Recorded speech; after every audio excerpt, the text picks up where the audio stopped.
And now we're ready for Big Ten play. Doug Lesmerises, along with Bill Landis and Ari Wasserman, Ohio State, headed to Maryland on Saturday for the Terrapins' first home game as a Big Ten team.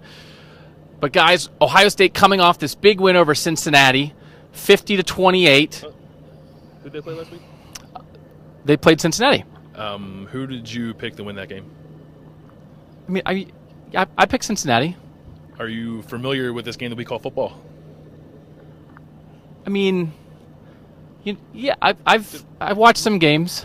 Yeah, it was an okay, but you don't have the knowledge to be talking football with the gurus, Ari and myself. So I mean, it was a good pick. You got to know. You got to know when it's time, and that wasn't the right time. Virginia Tech nailed it. I thought it was. Well, yep. All right, bro. Take a walk. Think about it.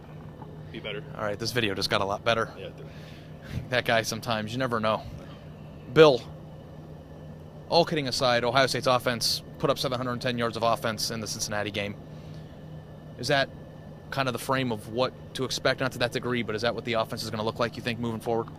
Yeah, I think they got the general idea down of what they want to do offensively against Kent State and then against Cincinnati.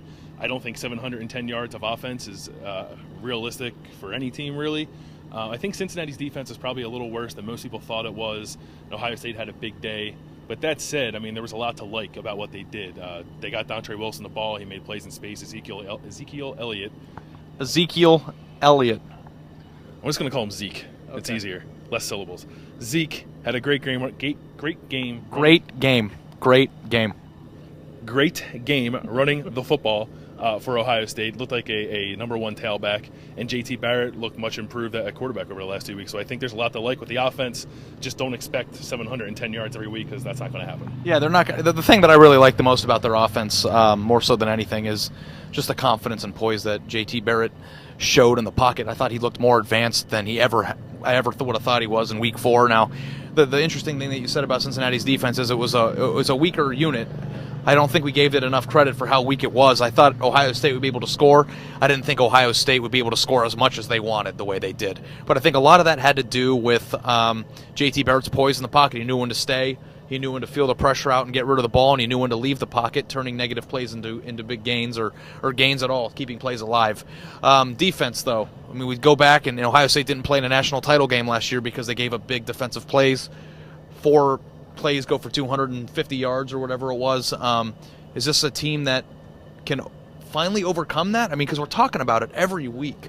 When do you start thinking that it's going to change, and when does it just become a part of this team's identity? They were pretty adamant Saturday night that it's going to change. Chris Ash said that it's not. Chris Ash. I'll get them all down. I'll get them eventually.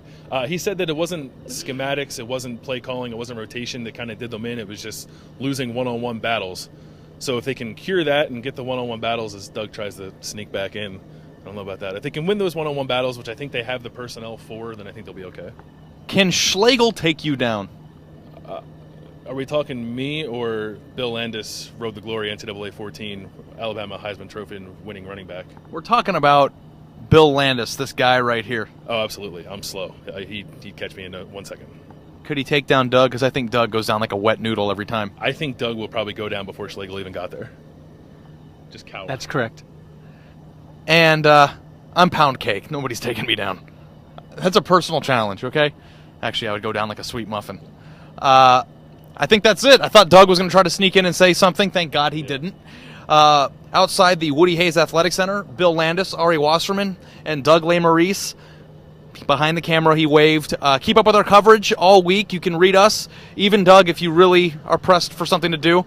Again, thanks for watching, and have a great week, and we'll talk to you soon.